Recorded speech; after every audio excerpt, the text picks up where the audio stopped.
Good morning বন্ধুরা, আমি মৌমিতা লাইফের খুঁটিনাটিতে আরও একটা নতুন দিনে তোমাদের অনেক অনেক স্বাগত। আজকের ভিডিওটা দেখো, ছাদের থেকেই শুরু করলাম। আসলে রোদ পড়ছে এদিকে। আসলে অনেক দিন ধরেই ভাবছি একটু কম্বলগুলোকে রোদে দেওয়া হচ্ছে না, সেরকমভাবে রোদও উঠছে না যে রোদে দেবো, যে কড়া রোদ। তো আজকে একটু সকাল সকাল দেখলাম উঠেছে, তা ভাবলাম চলো কম্বলগুলো একটুখানি রোদে দিয়ে আসি। তো এই যে কম্বলগুলোকে রোদে দিতে এসেছি, আর সাথে সাথে একটুখানি মিঠে রোদও নিজের গায়ে মেখে নিচ্ছি। তো এই আর কি, ভালো লাগে এই শীতের সময় একটু ছাদে একটু হাঁটতে ঘুরতে ফিরতে ভালো লাগে, কিন্তু সময়ের বড় যে অভাব, মানে যতটা সময় এখানে দেব ওই দিকে আমার তত লেট হয়ে যাবে। তো সেই চিন্তা করে আর ইচ্ছে করে না। আর এই যে দেখো, এই জামাটা এইটা ছিল ছাদে, তো সেটাই নিয়ে নিলাম। তোমাদের এখান থেকে না ওই কাকুদের ছাদটা একটু দেখাই, দেখো কি সুন্দর লাগছে, গোলাপ ফুলগুলো এখান থেকে আরও ভালো দেখা যাবে। একটু জুম করি দেখি, এই যে দেখো কি সুন্দর লাগছে না। আমার তো ওই পিঙ্ক কালারের ফুলটা এত ভালো লেগেছে। হ্যাঁ, আর হলুদটা তো দারুণ লাগে, হলুদ গোলাপ তো আমার সবসময় অল টাইম ফেভারিট। আর এই সাইডে দেখো হোয়াইট যে গোলাপ একটা আছে, সাদা, আর একটা আছে ঘিয়ে ঘিয়ে টাইপের, একদম সাদা একটা, একটা ঘিয়ে টাইপের, এত সুন্দর গোলাপগুলো ফুটেছে। আর সব থেকে ভালো কি জানো, এই কাকু অনেক কষ্ট করেছে, একদম মানে কি বলবো, একটা একটা কাঠি এনে পুঁতেছিল। সেই কাঠির পেছনে চর্চা করে করে তাকে, মানে পরিচর্যা করে তাকে এরকম গাছে দাঁড় করিয়েছে, তার মধ্যে এত ফুল ধরিয়েছে। খুব যত্ন করেছে গাছগুলোর পেছনে, রাত দিন, মানে রাত্রেবেলায় এসেও কী সব করতো জানো না, দেখেছি আর কি। তো চলো, ছাদে ঘোরাঘুরি হয়ে গেছে, কম্বলগুলো থাক এখন, পরে এসে নিয়ে যাওয়ার। এইদিকে দেখো দুটো জবা ফুটেছে, নিয়ে যাই, এসছি এখন, দুটো জবা ফুটেছে। আর এখানে একটা ওই যে ভায়োলেট কালারের যে নীলকণ্ঠ, এই দেখো সেই নীলকণ্ঠ একটা ফুটেছে। ছাদে এসছি, একটু দেখিয়ে দিই মা কী করছে। এই যে উনি এখানে রুটি বেলছে, আর উনি আজকাল তো আমাকে ভয় পায়, আমি নাকি ক্যামেরা নিয়ে যা পারছি তাই করি।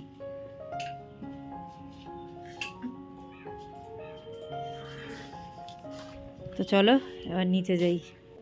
এই কাঠকুটো উনুন পড়ে আছে, এখানে থাকবে, কারণ হচ্ছে পিঠে খাওয়া হবে এরপরে এখানে।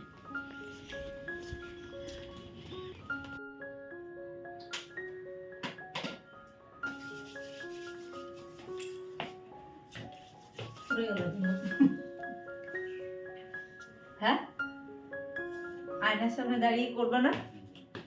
তো খানিকক্ষণ কর্তামশাইয়ের সাথে একটু খুনসুটি করে চলে এলাম বিছনাটা গোছাতে। আসলে কর্তামশাই একটু বেরোবে বলে এখানে রেডি হচ্ছিল, আর যেই দেখেছে যে আমি ক্যামেরাটা রেডি করছি, অমনি এখান থেকে চলে গেল। তো সেই নিয়েই আর কি হাসাহাসি করছিলাম। একদম ক্যামেরার সামনে আসতে চায় না জানো তো, যেটুকু আসে মানে আমি জোর জবরদস্তি বলি তাই। তো যাই হোক, এদিকে বিছানাটা গুছিয়ে নিই, বিছানা গুছিয়ে তারপরে আবার যাবতীয় কাজগুলো করতে শুরু করব। এমনিতেই শীতকাল, তারপরে আরও জানি মানে বেশ কিছুদিন হলো কী যে আলসেমিতে ধরেছে তোমাদেরকে কি বলবো। সকালবেলা উঠে তাড়াহুড়ো করে আর জানি কাজ করতেই ইচ্ছে করে না। ঠান্ডা ঠান্ডা একটু পড়েছে বলে সেই জন্য নাকি কে জানি না, মানে কেমন একটা লাগছে, গড়িমসি করে করতে করতে আরও দেরি হয়ে যায়। তো যাই হোক, এইদিকে দেখো বিছানাটা তো গুছিয়ে টুছিয়ে নিচ্ছি, তারপরে যাব রান্নাবান্নার দিকে। আর আজকে না একটুখানি নিজেকে আর কি রেডি করেছি, একটু এক্সট্রা কিছু কাজ করব বলে। তো নিজেই ঠিক করেছি যে না, এই কাজগুলো আমাকে যে করেই হোক করতেই হবে। আর এদিকে দেখো, কালকে যে জামা কাপড়গুলো কাচাকাচি করেছিলাম সেগুলো মা এনে ভাঁজ করে দিয়েছে। আর আজকে সকালবেলা যে দুটো জামা আমি আনতে গেছিলাম, একটা জামা আর একটা বালিশের ওয়ার ছিল, তো সেই দুটোই আর কি আমি ভাঁজ করছি। তো চলো এখন এগুলোকে জায়গায় পৌঁছাবো। আসলে মা কি করে বলো তো, মা মার মতো ভাঁজ করে রেখে চলে যায়, কিন্তু কোন মানে জামা কাপড়গুলো ভালো, কোনগুলো মানে রেগুলার পরি, কোনগুলো কোথায় রাখতে হবে, কর্তামশাইয়ের কোনটা কিংবা মেয়ের কোনটা, সেগুলো একসাথে মা ভাঁজ করে রেখে দিয়ে যায়। পরে আবার আমাকে সেগুলোকে বাছাবাছি করে সেগুলোকে ঠিকঠাক করে গুছিয়ে রাখতে হয়, কারণ সমস্ত জামা কাপড় তো এক জায়গায় হয়ে যায়। কারণ কর্তামশাইয়েরটা, মেয়েরটা, আমারটা সবটাই আলাদা আলাদা করে রাখি। তাহলে কী হয় বলো তো, খুঁজে পেতে সমস্যা হয় না। আর যদি সব এক জায়গায় রাখি না, তখন ওরটা ধরে টানাটানি করতে হয়। তো সেই জন্য রেগুলার ইউজে জামা কাপড়গুলো না আমি একটু আলাদা আলাদা করেই রাখি, কর্তামশাইয়েরটা, আমারটা, মেয়েরটা। তাহলে কী হয়, মানে একটু গোছগাছ থাকে আর কি জায়গাগুলো। তাও দেখবে যেইখানে মানে জামা কাপড় ভাঁজ করে রাখবে, রোজ এটা ওটা টানাটানি করতে করতে ঠিক সপ্তাহখানেকের মধ্যে সেই জায়গাটা আবার এলোমেলো হয়েই যাবে। তো সেই জন্য আজকে আমি ঠিক করেছি, আমার কিছু আলমারিগুলো আছে যেগুলোকে একটু গোছগাছ করব। জিনিসপত্র ভাঁজ টাজ করাই আছে, শুধু একটু আর কি নাড়িয়ে চাড়িয়ে সুন্দর করে গুছিয়ে রাখতে হবে। তো এই জামা কাপড়গুলো জায়গায় রেখে চলে এলাম একটু রান্নাঘরে। এই যে এখানে একটু হেনা ভেজাবো। আসলে কি বলো তো, মেয়েরা যতটা চুল কিংবা ত্বকের যত্ন নেয় ছেলে মানুষরা কিন্তু ততটা নেয় না, ওদের যা হোক তা হোক করে হয়ে যায়। তো সেই রকমই কর্তামশাই অনেক বছর ধরেই চুলের জন্য কালার ইউজ করে। আসলে ওর অনেক অল্প বয়স থেকেই চুলটায় পাক ধরে, মানে পেটের প্রবলেম তো, তো সেই জন্য। তো যাই হোক, তো চুলে মানে ওই কালার লাগাতে লাগাতে তার সাইড এফেক্ট এখন চুল পড়ে যাচ্ছে। তো সেই জন্য আমি বলছি, না তুমি এই দুদিন আর কালার লাগাবে না, আমি যে হেনাটা ইউজ করি তোমাকে সেই হেনার প্যাকটা করে দেবো, তুমি সেই হেনাটা লাগাবে। তো সেই রীতিমতো জোর জবরদস্তি আজকে বলেছি যে না তোমাকে এই হেনাটা লাগাতেই হবে। তো সেই আর কি, ও কাজে গেছে, তো সেই জন্য ও মানে হেনাটা আমি রেডি করে রাখলাম। মাঝে সাঝে নিজের বরের যত্ন এইভাবে নিতে হয়, তাই কি না বলো? কারণ বরটা তো আমারই, তো তার যত্নটা আর খেয়ালটা আমাকেই রাখতে হবে। তো ওইদিকে ভাতটা বসিয়ে হেনাটা রেডি করে চলে এলাম। এই যে এই ছোট আলমারিটা একটু গোছাবো।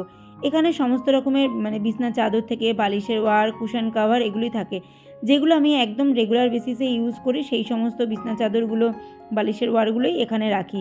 আর দেখবে সবার বাড়িতেই কিছু কাপড় ন্যাকড়া চোকড়া থাকে, যেগুলো ইউজ হয়, কোথাও না কোথাও ইউজ হয়, কখনো মোছামুছির কাজে কিংবা কখনো রান্নাঘরে ইউজ হয়। তো সেই সমস্ত মানে কাপড় চোপড়গুলো এখানে ভাঁজ করে রেখে দিই। তো সেই জিনিসগুলো টানা হিঁচড়াতে না একদম এলোমেলো হয়ে রয়েছে। তো ভাবছি আজকে এই জায়গাটা একটু গুছিয়ে রেখে যাই। আর ওই যে আমার একটা বাতিক আছে, আমি বাড়ি থেকে বেরোনোর আগে সমস্ত কিছু ক্লিন করে একদম পরিপাটি করে রেখে যাব, যাতে ফিরে এসে এক্সট্রা করে আমাকে এগুলোর পেছনে কোনো সময় দিতে না হয়। কারণ ফিরে আসার পরে তো অনেক কাজ থাকে, তো সেইগুলো করতে করতেই হাঁপিয়ে উঠব। তো সেই জন্য সব কিছু একদম গোছগাছ করে রেখে যেতে চাই। তো এইদিকে এই ছোটো আলমারিটা একটু অগোছালো হয়ে রয়েছে, তো ভাবলাম চলো এই আলমারিটাকে আজকে গুছিয়ে নিই। তো যেমন ভাবনা তেমনি কাজ করতে লেগে পড়েছি।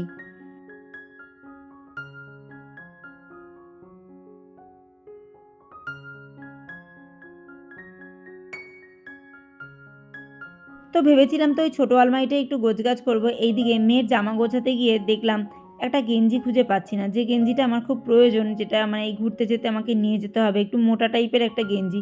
তো সেই গেঞ্জিটা খুঁজতে গিয়ে সমস্ত জামা কাপড় আবার এলোমেলো করতে হলো। তো একদিকে ভালোই হলো, ওর যে তাকটা রয়েছে সেটাও একটু ভালোভাবে মানে পরিপাটি করে গুছিয়ে রাখতে পারলাম। তা না হলে এখানে ওর জামা কাপড়গুলো একদম এলোমেলো হয়েছিল। সমস্ত কিছু কী বলো তো গোছগাছই থাকে, তাও এই একটার পর একটা টানাটানি করতে গিয়ে দেখবে ঠিক সপ্তাহখানেক কি মাসখানেকের মধ্যে সেই জায়গাটা একদম অগোছালো হয়ে যায়। তো সেই জন্য আবার একটুখানি ভালো করে মেয়ের এদিকের তাকটাও গুছিয়ে দিলাম। এখনও আমরা যে রেগুলার ইউজ করি যেই মানে জামা কাপড়গুলো, সেই তাকটা এখনও অগোছালো আছে। যাওয়ার আগে ভাবছি ওটাকেও ঠিক করে যাব। তো এই যে দেখো, এখানেও মোটামুটি সমস্ত কিছু গোছগাছ করে নিয়েছি।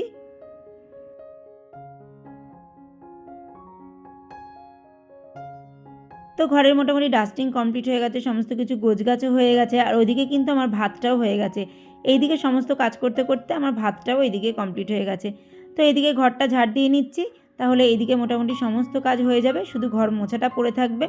তারপরে ওইদিকে গিয়ে রান্নাটা সারবো। তো তোমাদের সাথে কথা বলতে বলতে ভুলেই গেছি, দেখো আজকে হচ্ছে 31 ডিসেম্বর। তো এবছরের জন্য এটাই আমার শেষ ব্লগ। সামনের বছর আবার নতুন করে শুরু করব। তো আমি ভগবানের কাছে এটাই প্রার্থনা করি, এ বছরটা যেমন তেমনভাবে কেটে গেছে ঠিক আছে, হয়তো এর থেকে খারাপও কিছু হতে পারতো, সেখানে যতটুকু হয়েছে যা হয়েছে ঠিক আছে, তার জন্য কোনো অভিযোগ নেই। কিন্তু সামনের বছরটা যেন শুধু আমার না, প্রত্যেকের জীবনে যেন অনেক অনেক খুশি, অনেক অনেক আনন্দ নিয়ে আসে। সত্যি মন থেকে চাই 2024টা যেন ইচ্ছা পূরণের বছর হয়ে আসে। তো দেখো এইদিকে মানি প্ল্যান্টগুলোকে ধুয়ে মেয়েকে বলছি তুই একটু রেখে দে, আমি ধুয়ে দিচ্ছি, তুই একটু এখানে নিয়ে গিয়ে রাখ। আসলে মানি প্ল্যান্টগুলোকে একটু ভালো করে ধুয়ে একবারে মানে স্নান টান করিয়ে দিচ্ছি আর কি বলতে পারো। তো এগুলোকে ওই সব এক জায়গায় রেখে যাব। তো ঘরের আনাচে কানাচে ছোটো ছোটো পটে যেগুলো ছিল সেগুলোকে একটু ধুয়ে টুয়ে ঠিকঠাক করে ওই যে আমার বারান্দায় যে স্ল্যাবটা আছে সেখানেই রেখে দিচ্ছি। 2023 সালটা না আমার জীবনে যে খুব ভালো নিয়ে এসছে কখনোই বলবো না। তবে হ্যাঁ, ওই যে হয়তো এর থেকেও খারাপ কিছু হতে পারতো, যতটুকু হয়েছে যা হয়েছে ঠিক আছে। ভগবান যা করে মঙ্গলের জন্য করে, এটা চিন্তা করেই মনকে সান্ত্বনা দিই। তোমরা হয়তো আমার জীবনে একদম 2023 প্রথম থেকেই নেই, তবে যতটুকু থেকে আছো ততটুকু থেকে চিন্তা করলে দেখতেই পাবে যে মেয়েকে নিয়ে কত রকমের প্রবলেমের সম্মুখীন আমাদেরকে হতে হয়েছে। সেখান থেকে বেরিয়ে এসে আস্তে আস্তে একটু আবার মানে কোনো রকমের নিজেদের গতিতে ফিরছি আমরা। তো সেই জায়গা থেকে দাঁড়িয়ে সত্যি বলছি, মানে 2023 সালটা খুব যে ভালো গেছে কখনোই বলবো না। আর ওই যে মানে হয়তো খারাপ হলেও হতে পারতো এর থেকেও বেশি, সেখানে ভগবানকে ধন্যবাদ জানিয়ে বলি যতটুকু করেছো ততটুকুতেই ঠিক আছি, এর থেকে বেশি খারাপও আর করো না। হ্যাঁ, ভালো করতে হবে এটুকুও বলবো না, তবে হ্যাঁ যেমনটা আমি ছিলাম তেমনটাই রেখো, তাহলেই আমার হবে। তো এই বছরটাকে অভিশপ্ত বছর একবারও বলবো না, হয়তো এর থেকেও খারাপ সময় আমরা কাটিয়ে এসেছি, কিন্তু ওই যে বলে না, যখন যার ওপর দিয়ে যায় তখন সেই বোঝে যে কার কেমন লাগে, তো সেই রকমই আর কি। তো সেই জন্য সবসময় প্রার্থনা করি যে 2024 যেন শুধু আমার জীবনে নয়, প্রত্যেকের জীবনের ইচ্ছা পূরণ হয়ে আসে। তো তোমরা আজকের দিনটা হয়তো অনেকে অনেক রকমভাবে আনন্দ করছো, মজা করছো, তবে হ্যাঁ, সবসময় বলবো আনন্দ মজা তো জীবনে লেগেই থাকবে, তবে নিজেদের সেফটি, নিজেদের মানে ভালোটা সবসময় বুঝে তবেই আনন্দ ফুর্তিগুলো তোমরা করবে। তো আজকে করব হচ্ছে শুধু চিকেন আর ভাত, আর ভাবছি একটু বেগুনটা ভেজে নিই। তো দেখো, বেগুনটা কাটতে গিয়ে দেখি বেগুনটা কানা বেগুন, মানে জায়গায় জায়গায় পোকা লেগে রয়েছে। তো ওটা কাটতে কাটতে কতটা বেগুন যে আমাকে বাদ দিতে হলো তোমাদেরকে কি বলবো। সব আলুগুলো এখনও ধোয়া হয়নি, ওই 2-4টে ধুয়ে রেখেছি, মাংসের জন্য একবারে কেটে টেটে উঠবো সেই জন্য। তো এই যে মাঝে মাঝে যখন মনে হয় তখন বটিতে কাটতে বসি, আবার যখন মনে হয় তখন ছুরি দিয়ে কাটতে বসি। এখন জানি এই তরকারি কাটাটা আমার খেয়াল খুশি হয়ে গেছে, যখন যেদিকে মন চাচ্ছে তখন সেটা করছি।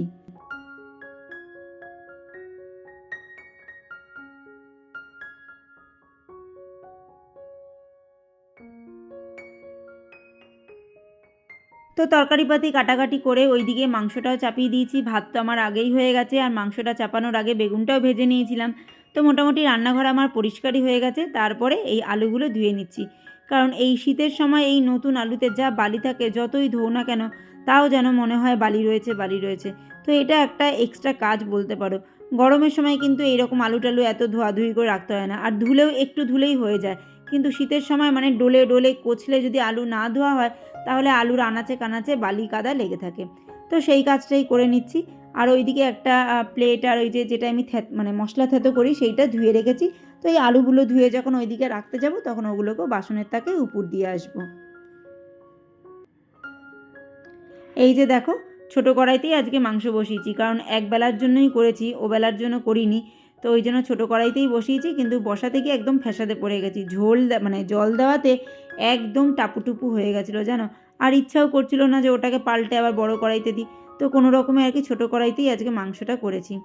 তো যাই হোক, এখন হচ্ছে অনেকটাই সন্ধে, খবর পেলাম মা পিঠে করছে, তাই চলে এলাম তোমাদের দেখাবো বলে। কি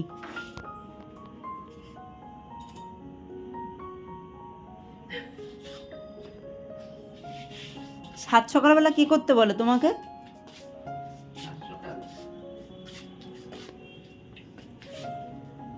তো বন্ধুরা, যতক্ষণে এসছি পিঠে দেখাতে ততক্ষণে পিঠে শেষ। কপাল আমার। ভালো করে ধুয়ে সেটাকে পুকুর করে রেখেছিলাম, এখন আবার সেটাকে মুছে ভালো করে তেল ফেল দিয়ে সব করেছি। কেন ইঁদুর, তোমার ইঁদুর এখানে যাতায়াত করে? আসলে কি বলতো, সরাটা খোলা ছাদে ছিল তো, আর এখন না একটা গেছো ইঁদুর খুব উপদ্রব শুরু করেছে। তো সেটাই মাকে বলছি ভালো করে ধুয়ে টুয়ে করেছো তো। তো সেই আর কি, আমি যতক্ষণে গেছি ততক্ষণে শেষ। কি শুটিং করব। তো আজকের পর্ব এতটুকুই, আবার দেখাবে নতুন এক পর্ব নিয়ে। তোমরা সবাই ভালো থেকো, সুস্থ থেকো, সাবধানে থেকো।